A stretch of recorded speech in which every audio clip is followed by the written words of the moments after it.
buenas noches, bienvenidas, bienvenidos a Punto de Referencia, tu noticiero, hoy en esta edición especial navideña.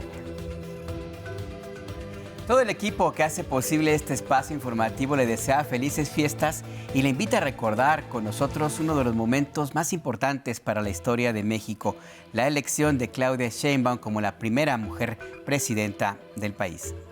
Bueno, y es que este año uno de los hechos que marcaron sin duda alguna la agenda del país fue el de la sucesión presidencial.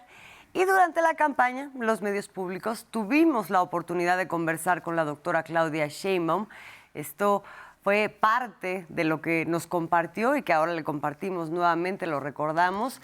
Nos compartió antes de convertirse en la persona más votada que han tenido unas elecciones mexicanas. Vamos a ver. ¿Cómo le ha ido? ¿Cómo ha visto la campaña? Y muchas gracias por la entrevista. No, al contrario. Gracias, Guadalupe. Pues nos ha ido muy bien. Hemos visitado ya con Morelos el día de hoy 11 estados de la República. Y mi objetivo, pues no solo es visitar las 32 entidades, los 31 estados y la ciudad, sino también visitar los 300 distritos electorales federales del país. Entonces espero que lo podamos lograr, estamos haciendo todo lo posible. Normalmente tenemos un foro en la semana en donde posicionamos un tema. Por ejemplo, ahora fue educación y ciencia y tenemos alrededor de 3 eventos por día en distintos municipios del estado. ¿Cuál es ese diagnóstico que ha visto hasta ahora de México, del México actual? ¿Cómo lo ve, cómo lo mira? Bueno, primero, por más que la oposición quiera decir lo contrario, o alguien, México está mejor hoy que lo que estaba en 2018, en varios indicadores. Los indicadores económicos, por supuesto, los macroeconómicos. Hay más reservas en Banco de México, hay mayor inversión extranjera directa, el peso está muy fuerte, está mejor en el bienestar de las personas. Ha disminuido la pobreza, hay disminución de las desigualdades. Ahora, hay problemáticas en cada lugar. Por ejemplo, la problemática de la sequía derivada o del agua derivada de la sequía de los últimos 5 años, por problemas de cambio climático y otros problemas ambientales. Segundo, pues el tema de seguridad es específico en ciertas zonas del país, no en todas, pero sí hay zonas en donde hay que trabajar todavía más. ¿Quién rompió ese techo de cristal para que hoy en México hablemos de la posibilidad de una mujer presidenta en nuestro país? Pues no es un tema individual. Yo soy muy consciente de que hoy estoy aquí gracias a muchas generaciones de mujeres que lucharon en nuestro país porque las mujeres pudiéramos no solamente participar en el espacio público, sino tener igualdad, porque es igualdad sustantiva, no es equidad, es distinto, por erradicar la violencia. Entonces, por supuesto, tiene que ver muchas generaciones de mujeres, tiene que ver también la transformación, porque desde que llegamos, pues el presidente tiene un gabinete paritario, eso visibiliza que las mujeres podamos estar en ciertos espacios de decisión que antes no estábamos. ¿A usted qué le hace pensar como llegar a ser la primera mujer presidenta de este país? Pues un orgullo, un privilegio que haya podido lograr el reconocimiento del pueblo de México. Y al mismo tiempo una enorme responsabilidad, porque pues al ser la primera mujer presidenta, así pasa con las mujeres, a veces nos exigen doble que si fuéramos hombres y además pues hay una expectativa, primero de continuar con la transformación y segundo pues una expectativa de qué significa una mujer presidenta, entonces es mucha responsabilidad, pero estamos preparadas y lo vamos a hacer bien. Eso significa que el hecho de que llegue una presidenta, pues es un símbolo en el país. De hecho, es un símbolo de que el machismo está quedando atrás.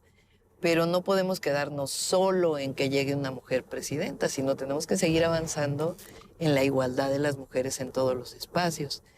En los espacios públicos, del empleo, de la educación, del campo, pero también en los privados. Es decir, que en el hogar se erradique toda forma de violencia contra las mujeres y que haya cero impunidad a los agresores y al mismo tiempo pues un modelo educativo, cultural, que muestre que las mujeres tenemos todo el potencial y tenemos todos los derechos. De los lugares donde he estado, el reclamo sí es la seguridad, candidata. En algunos lugares, en otros lugares son otros temas los que surgen. A ver, yo creo que la oposición quiere colocar un tema como si México fuera el México del miedo. Ese era el México del 2018. Y frente al miedo surgió la esperanza.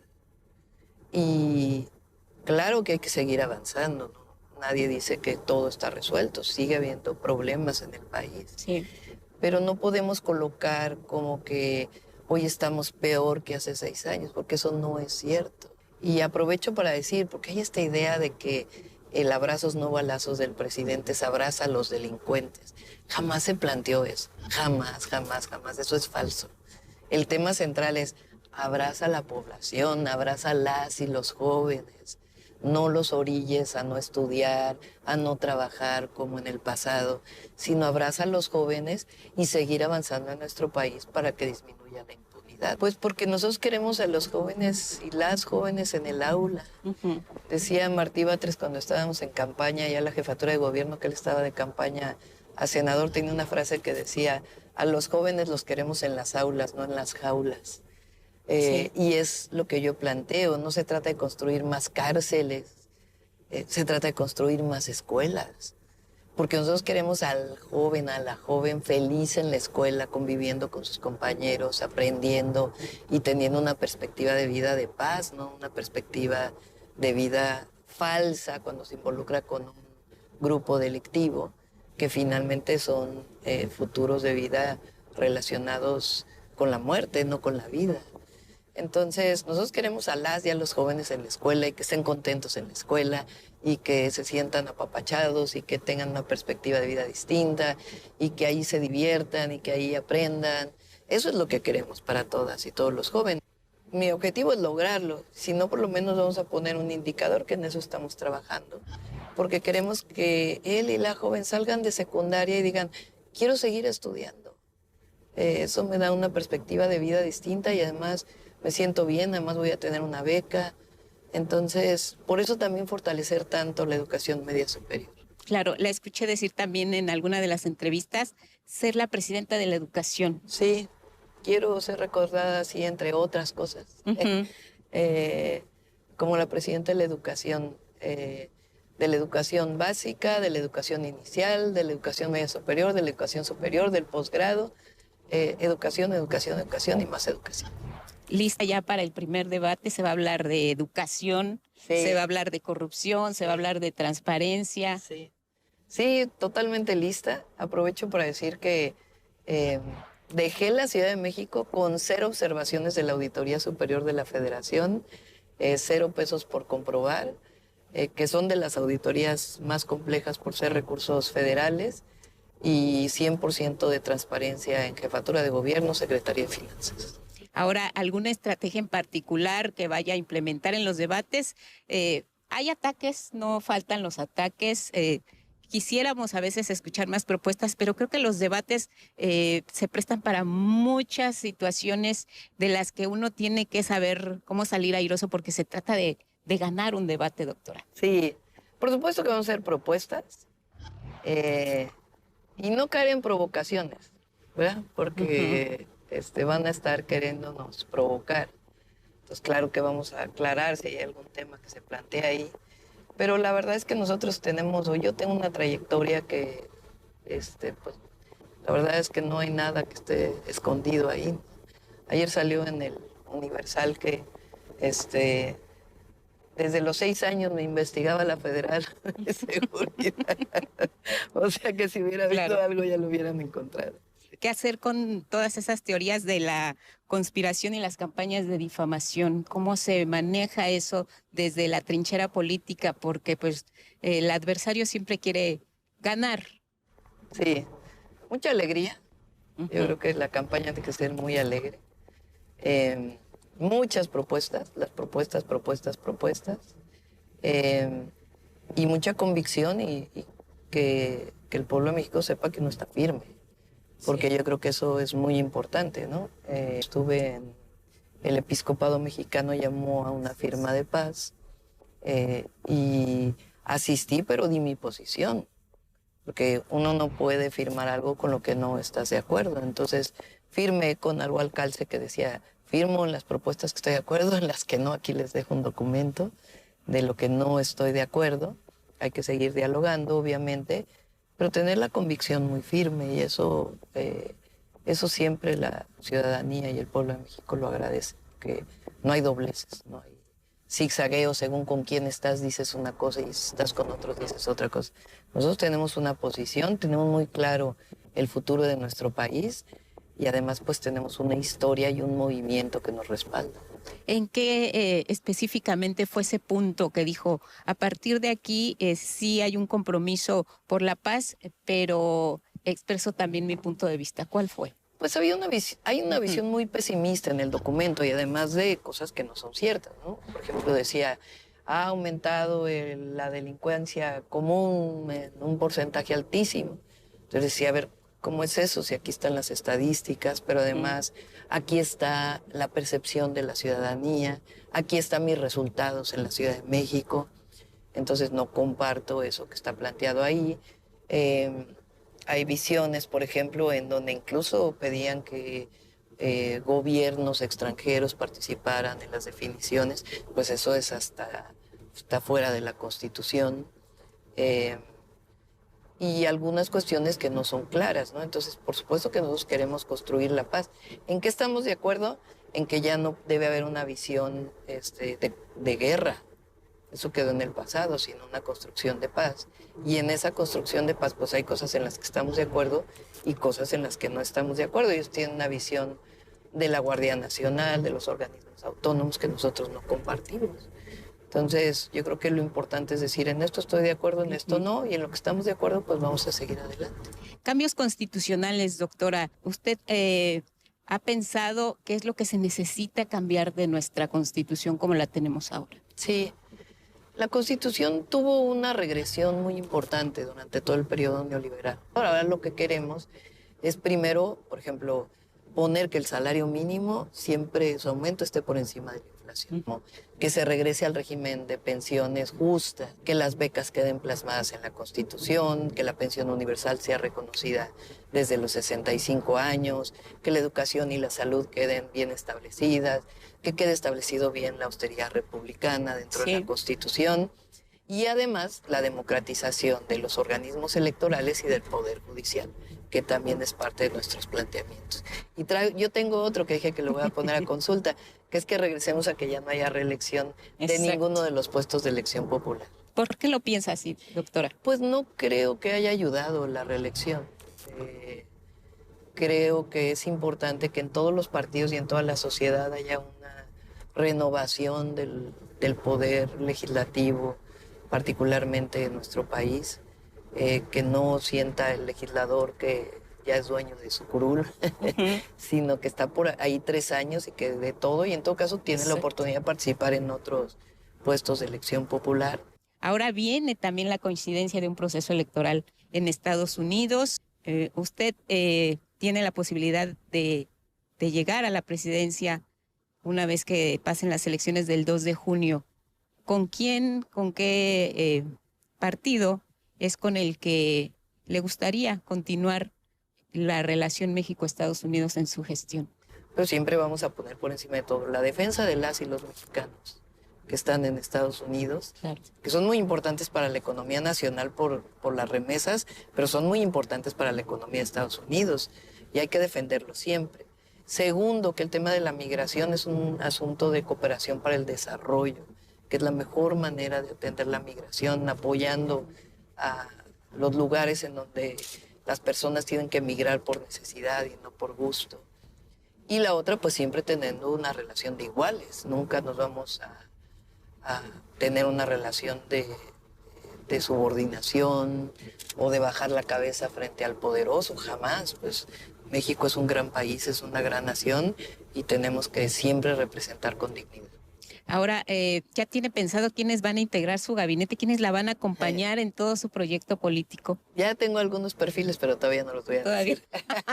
Mujeres, habrá mujeres, Sí, por supuesto, supuesto. pues mitad, por lo menos mitad mujeres, mitad hombres. Y repetirán algunos de esta Vamos a, ya habrá momento. Ya se sabrá. Sí. ¿Cuándo tiene pensado darlo a conocer?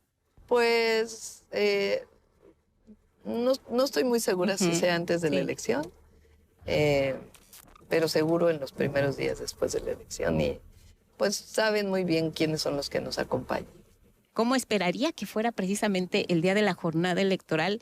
Y también hablar un poco del día después de la jornada electoral, cuando pues ya los ciudadanos ya decidieron qué es el país que quieren para ellos, para sus hijos, cuál es el proyecto que apoyan. El día 2 de junio yo me lo imagino con muchísima gente participando y celebrando una vez que den a conocer los resultados, y a partir del 3 de junio pues empezar a trabajar en todo lo que viene. El 12 de junio, los mexicanos votamos por la presidencia de la República, el Congreso, 9 gubernaturas y más de 20,000 cargos públicos distintos. La candidata de la coalición Sigamos Haciendo Historia, Claudia Sheinbaum, obtuvo la votación más alta de la historia al alcanzar casi 36 millones de sufragios, una cantidad mayor a la obtenida por Andrés Manuel López Obrador. Durante la transición de gobierno, la presidenta electa y el presidente en funciones recorrieron todo el país. Aquí le presentamos ahora un recuento de todo lo que sucedió. Es una transición tersa, como no se había visto en muchos años. Es algo inédito. Estamos llevando a cabo este cambio en armonía. Es una transición entre el gobierno del presidente, que está cerrando un ciclo, y el segundo piso de la Cuarta Transformación, que va a iniciar a partir del 1 de octubre. Van ustedes a tener una comunicación con menos tiempo para llegar a la capital del Estado. Es una gran obra y por eso nos comprometimos a construirla, terminarla, y es un compromiso cumplido. Que en el pasado se hacían análisis, que todavía se hacen, pero no por ello definen, se llamaban de costo-beneficio. Y entonces las obras que hacía un gobierno dependían de cuánto costaba y a cuántas personas beneficiaba. Una inversión, más de 8,000 millones de pesos. Esta carretera se hace con el mismo principio, con el mismo criterio, no es de paga. Vamos a traer el tren hasta San Luis Potosí. Me comprometo con ustedes a que el próximo año iniciamos el aeropuerto de Tamuín y que esta carretera la vamos a llevar hasta Huejutla. En 2 sexenios, con Calderón y con Peña, cada mes entraban a formar parte de la pobreza, cada mes 100,000 personas.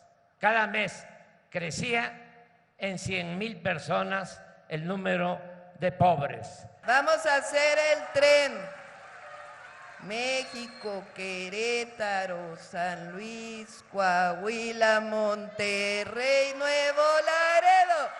El dar agua a la zona metropolitana de Guadalajara y al mismo tiempo recuperar, evitar inundaciones a través del diálogo, el apoyo. Se resolvió este problema. Ahora, pues ya Guadalajara va a contar con 3,000 litros de agua por segundo. Imagínense lo que están aportando.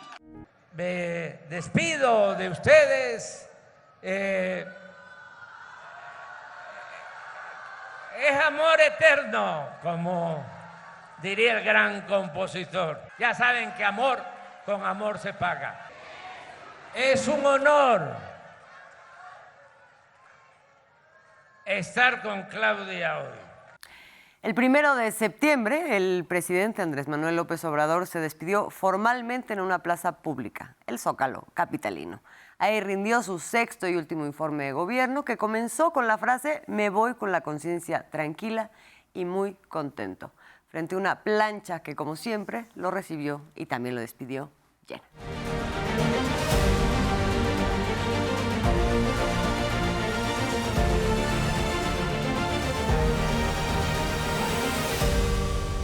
Amor con amor se paga, por el bien de todos, primero los pobres.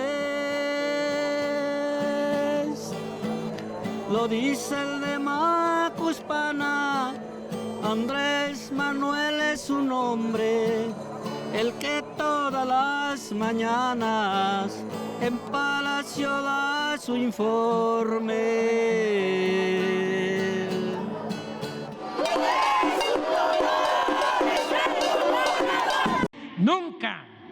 Nunca nos divorciamos del pueblo. ¿Cuántos presidentes no he visto pasar y de los cuales no he recibido ni un quinto?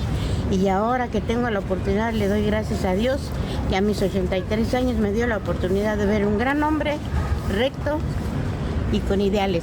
Nunca había asistido a un acto político, porque sabía que los gobiernos anteriores, no inspiraban a nada. Yo lo pongo a este señor en el mismo nivel de transformación Gandhi, Mandela.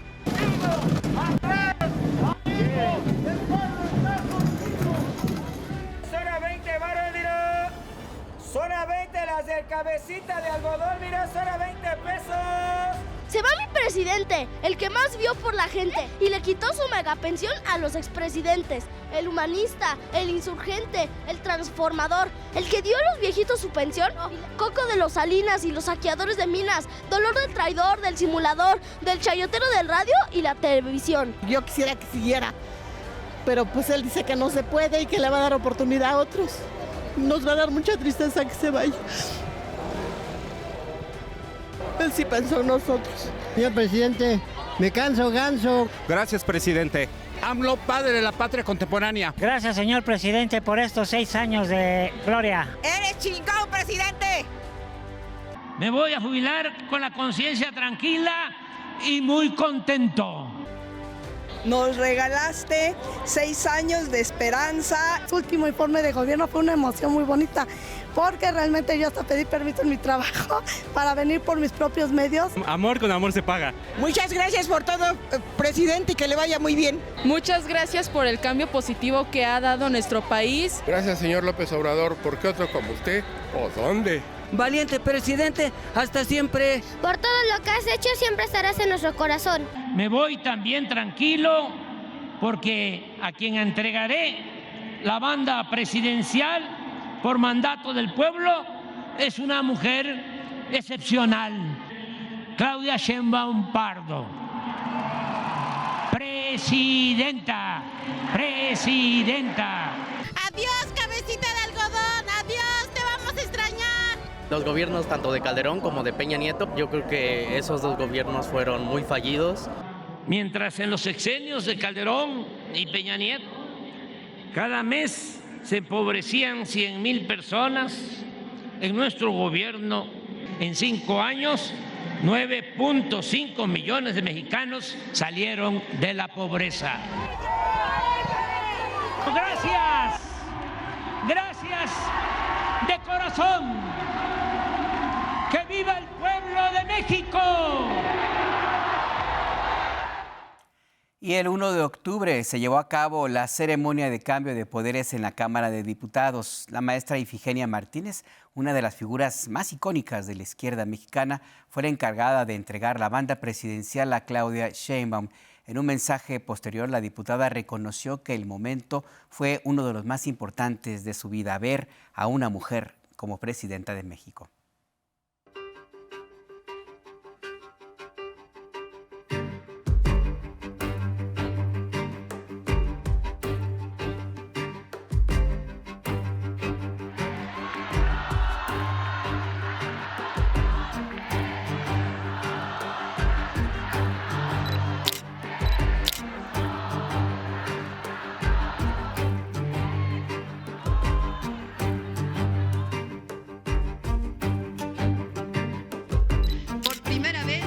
llegamos las mujeres a conducir los destinos de nuestra hermosa nación.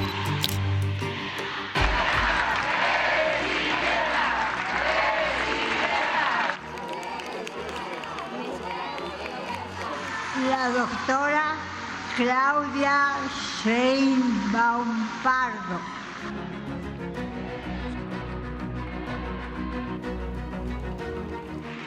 Soy madre, abuela, científica y mujer de fe. Y a partir de hoy, por voluntad del pueblo de México, la presidenta constitucional de los Estados Unidos mexicanos. Claudia Sheinbaum Pardo tomó posesión como presidenta constitucional y con ello rompió el techo de cristal impuesto por 200 años de gobiernos dirigidos por hombres. 65 presidentes habían portado la banda presidencial que ahora ella recibió de Andrés Manuel López Obrador, a quien reconoció de esta manera. Hoy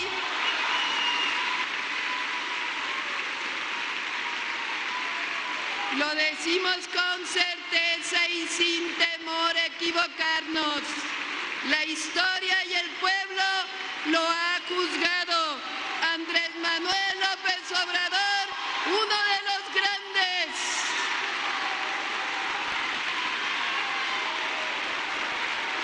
El dirigente político y luchador social más importante de la historia moderna. Más de 2 minutos tomó a la presidenta llegar a la tribuna, donde fue recibida por el expresidente López Obrador con un abrazo fraterno y posteriormente por Ifigenia Martínez, quien hoy preside la mesa directiva de la Cámara Baja. Y así dio paso al momento histórico. Honorable Congreso de la Unión, Pueblo de México, protesto guardar y hacer guardar la Constitución política de los Estados Unidos mexicanos y las leyes que de ella emanen, y desempeñar leal y patrióticamente el cargo de Presidenta de la República que el pueblo me ha conferido, mirando en todo por el bien y prosperidad de la Unión, y si así no lo hiciere, que la nación me lo demande.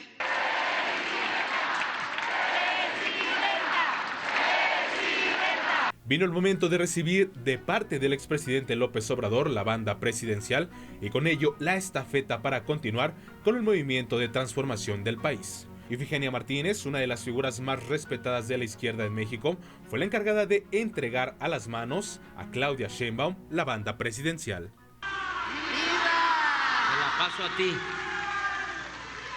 Y tú se la das. Te la paso a ti. Gracias, Ifigenia.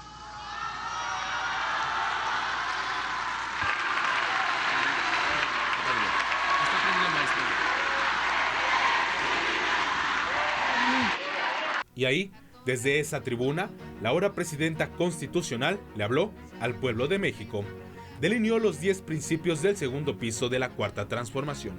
Pilares como prohibido prohibir y el respeto a todas las libertades, la no subordinación a gobiernos extranjeros, la austeridad republicana y el fortalecimiento de la política social a través de los programas sociales.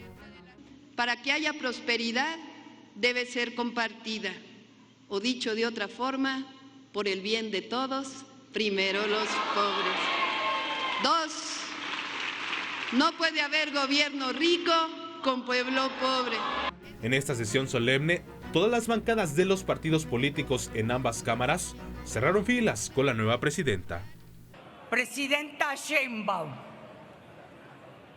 Acción Nacional extiende su mano, porque por encima de todo está México. Hoy le decimos al gobierno que pueden contar con un PRI que juntos podamos corregir el rumbo y trabajar a favor de las familias mexicanas.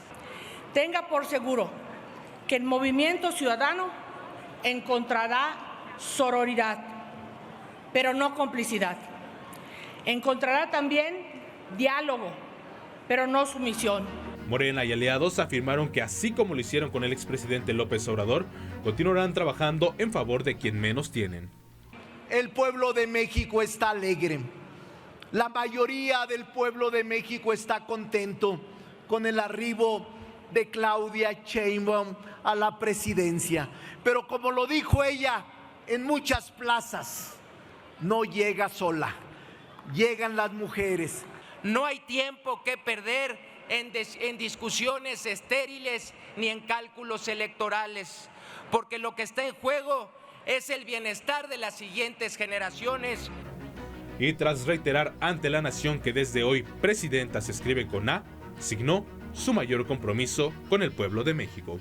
Gobernaré para todos y para todas, y tengan la certeza de que pondré mi conocimiento, mi fuerza, mi historia y mi vida misma al servicio del pueblo y de la patria.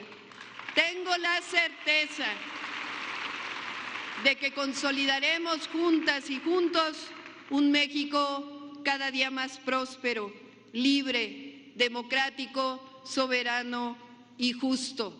No les voy a defraudar. Les convoco a seguir haciendo historia. ¡Que viva la Cuarta Transformación! ¡Que viva México! ¡Que viva México!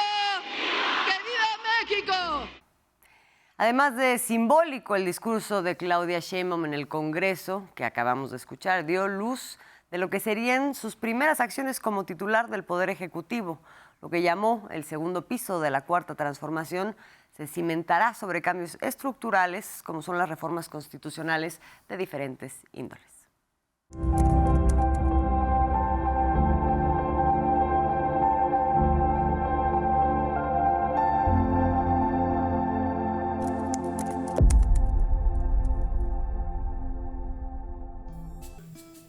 La presidenta Claudia Sheinbaum envió el primer paquete de reformas de su gestión al Senado de la República. Se trata de 11 iniciativas que buscan cerrar brechas y erradicar violencias de género. Nuestra obligación pues es proteger a las mujeres y que en la Constitución de la República quede establecida la igualdad sustantiva. Acompañada de las mujeres que integran su gabinete, la primera presidenta de México detalló sus propuestas. 1. Garantizar la igualdad sustantiva. 2. Se garantiza la igualdad salarial entre hombres y mujeres, en la lógica de que a trabajo igual, salario igual sin distinción de género.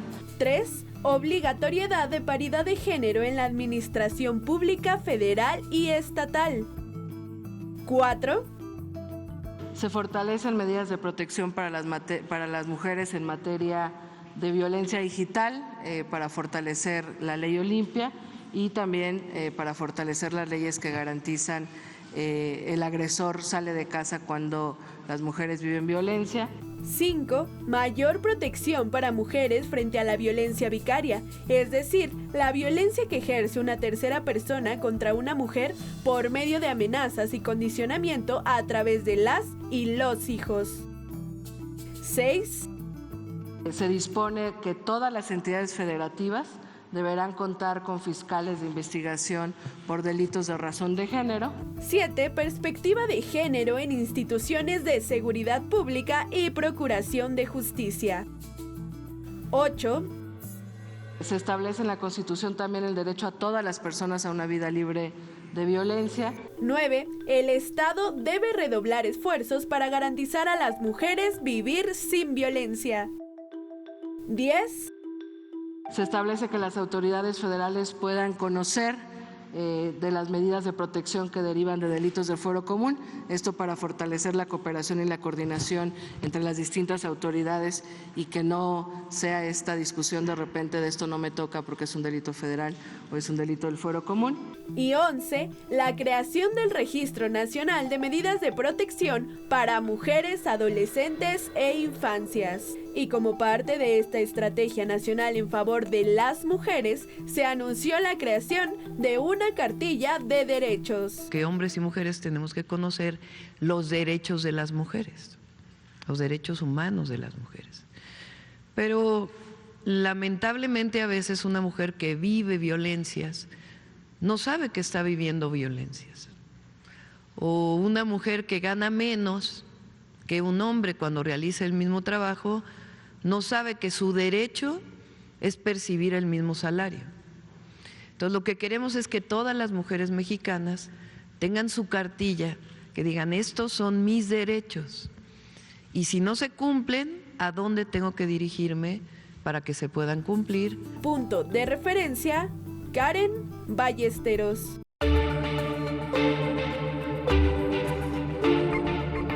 Agradezco mucho que nos haya recibido la invitación y ahora está aquí con nosotros la secretaria de Economía, Raquel Buenrostro, que es nuestra primera invitada de este espacio. Muy buenas noches, secretaria. Muchas gracias. Bienvenida.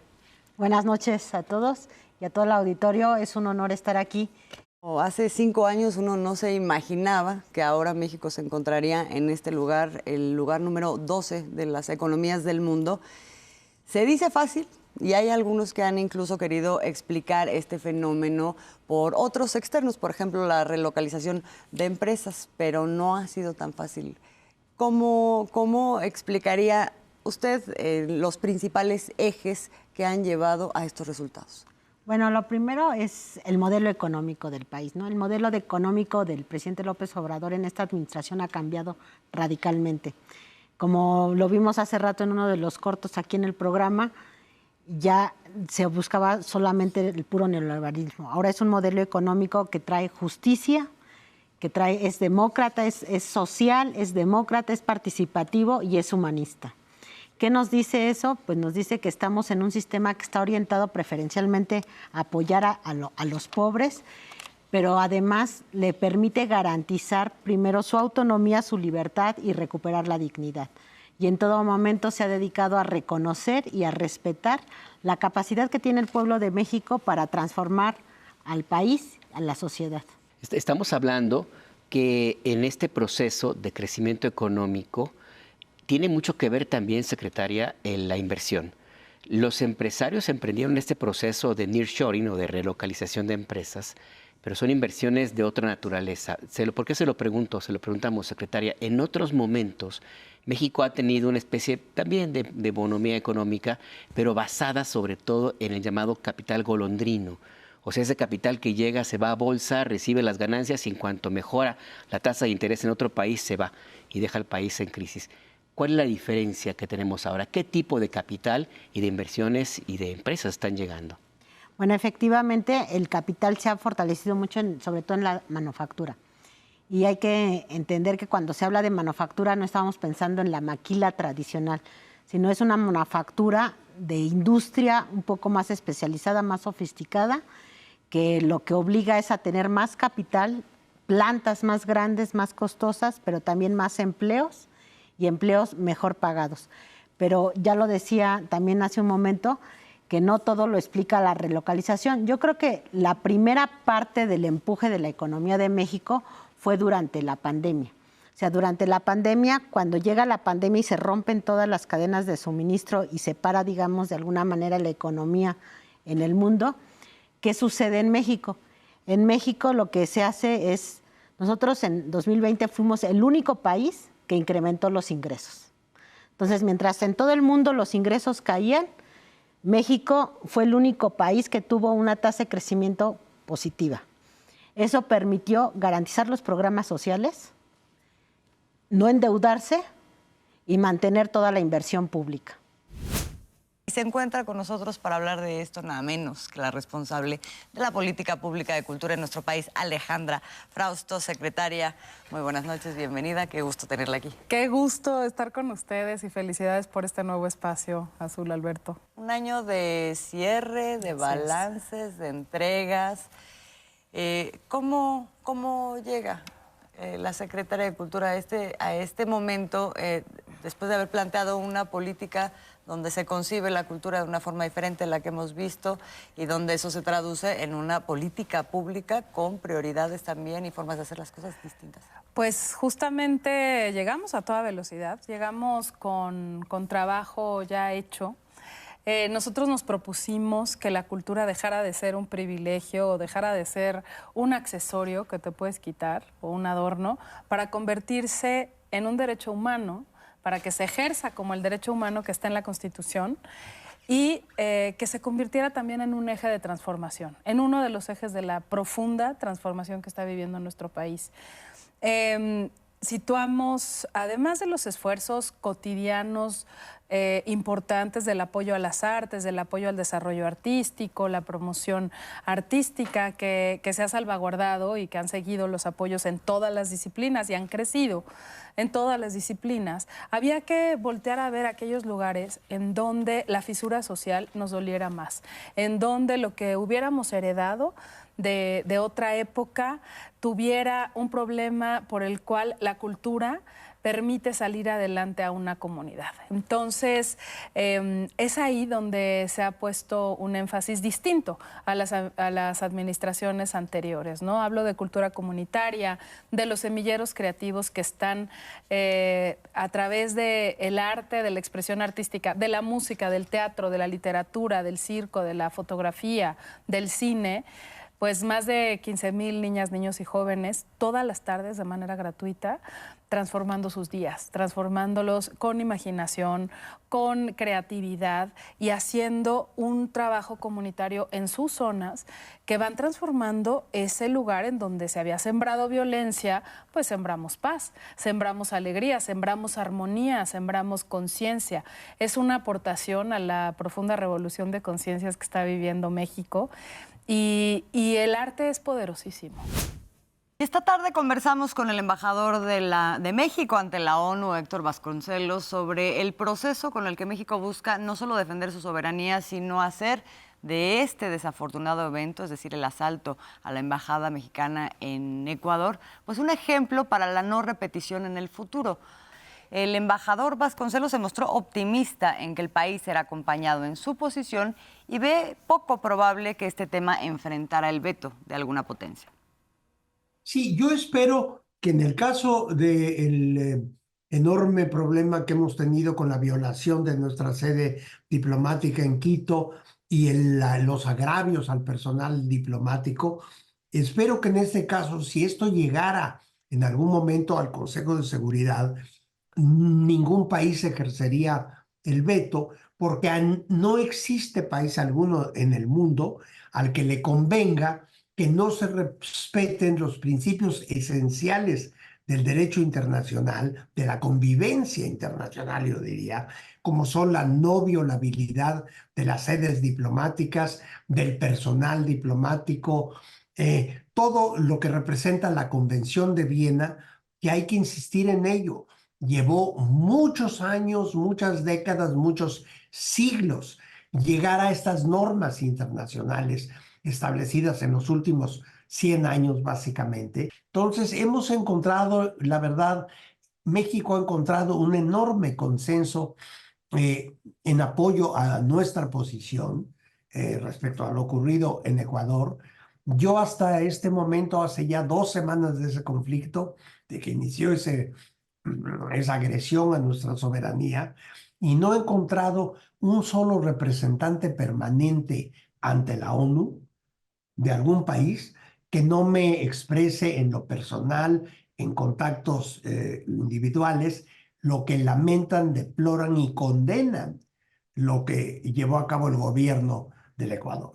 Entonces yo creo que en este caso sí se va a poder lograr un consenso muy importante. Ningún país quiere verse en la situación en que nos vimos hace 2 semanas en Quito o en otras muchas que podían derivar de la no observancia del derecho internacional.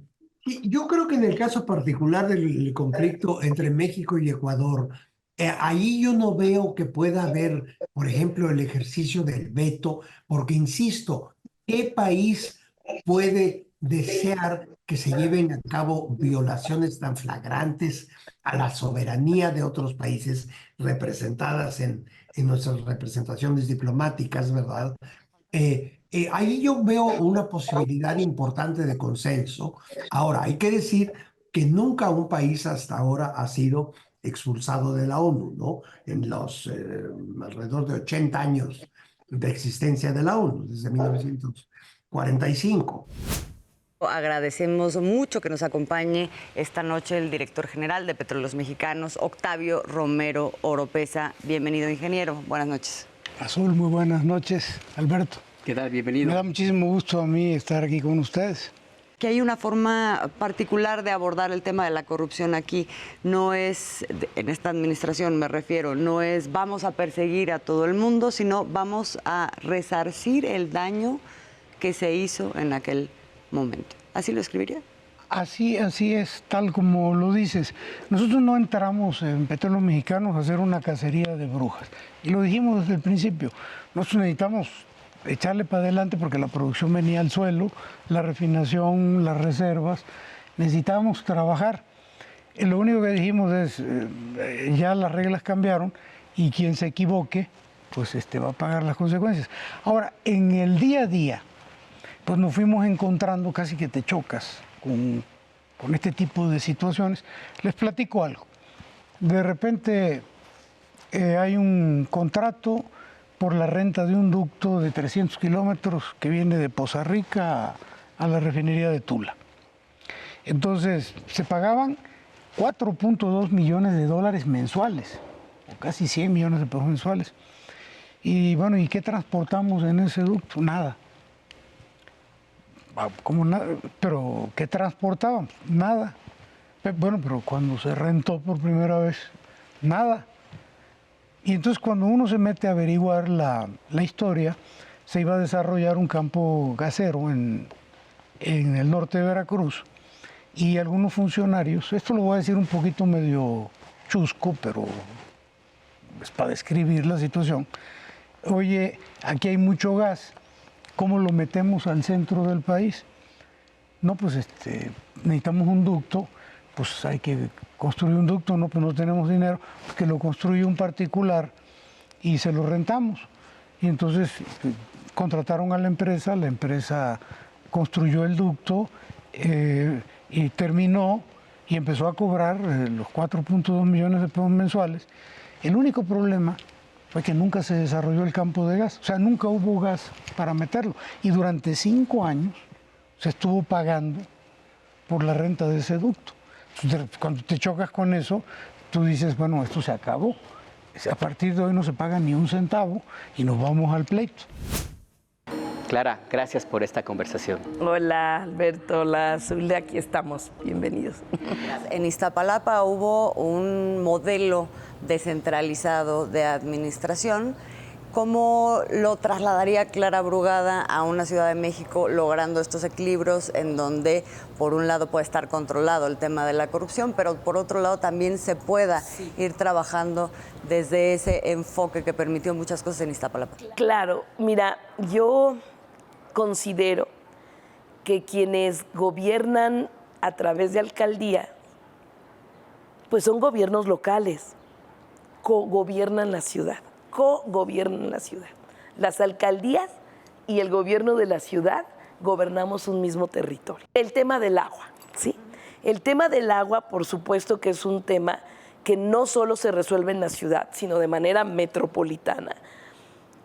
Las alcaldías lo único que tienen son pipas para enfrentar el tema del agua, pero tenemos que unirnos, estar de la mano para resolver los problemas, ¿no? O sea, el gobierno más cercano a la gente son las alcaldías y tienen que estar coordinados con el gobierno de la ciudad para enfrentar de manera conjunta, ¿no? Ve lo que pasó con el incidente, lo que pasó en la Benito Juárez.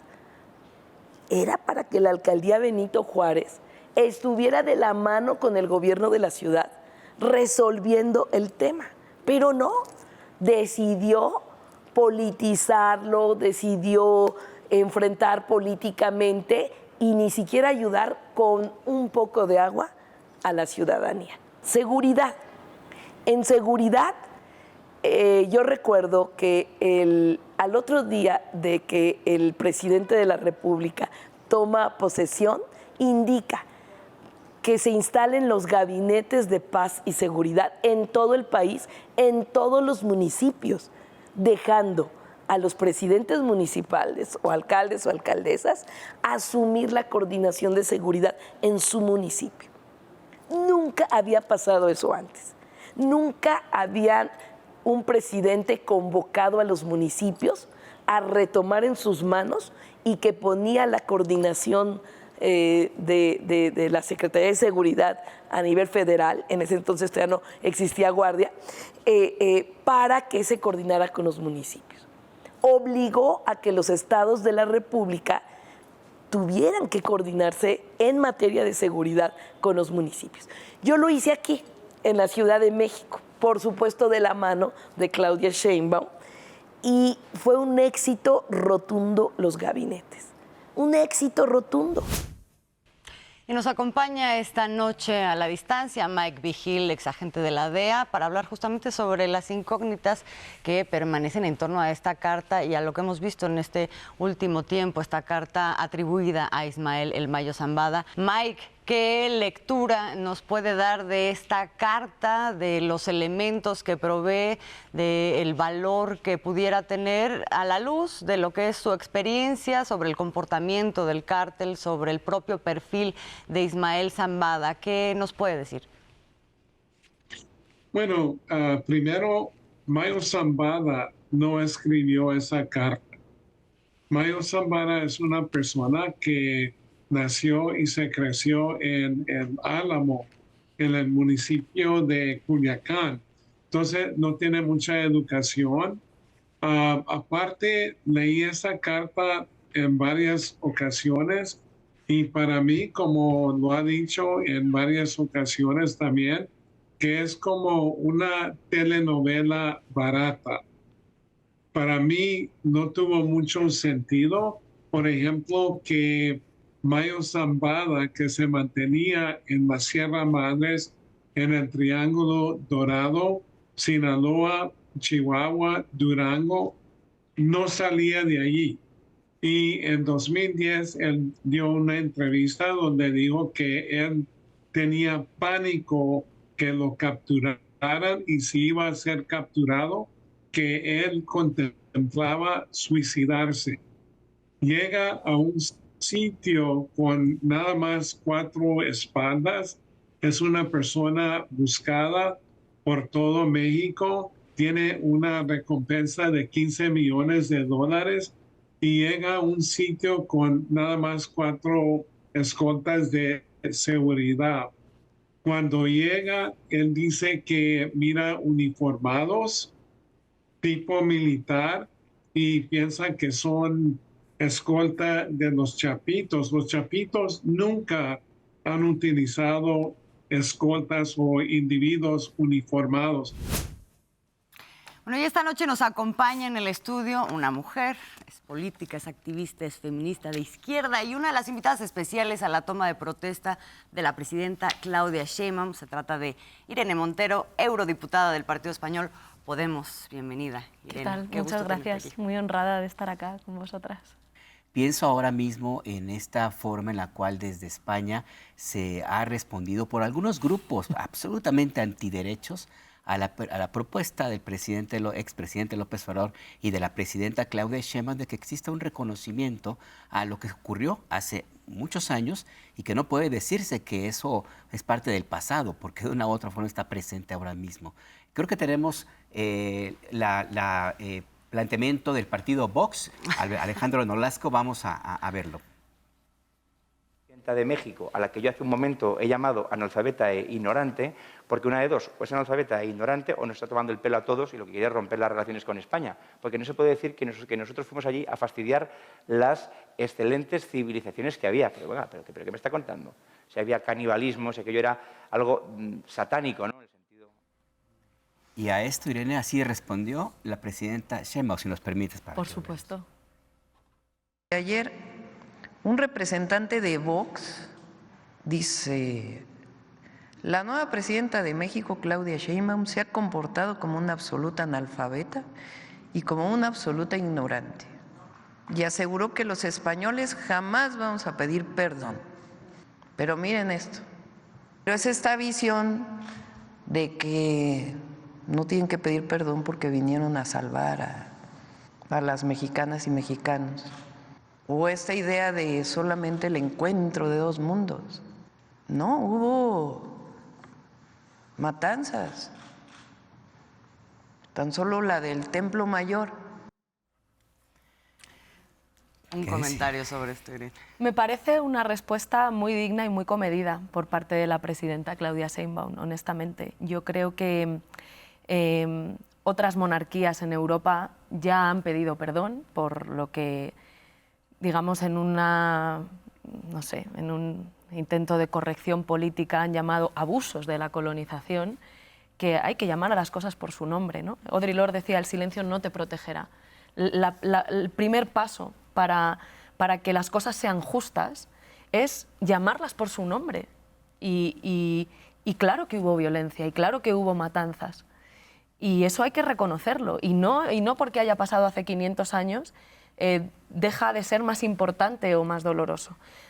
Para mí es lamentable, es muy doloroso. Y así despedimos un año que transformó la vida política y pública de nuestro país. Nos encontramos el próximo 26 de diciembre para contarle el acontecer cotidiano de México. Por lo pronto, que pase una excelente Nochebuena. Feliz Nochebuena, Azul. Buenas noches. Muy buenas noches, Alberto. Feliz Nochebuena, feliz Navidad. Feliz Nochebuena y Navidad a usted. Que pase una muy linda velada, acompañado de toda su familia. Baile mucho, coma mucho, cene muy bien. Muy buena noche.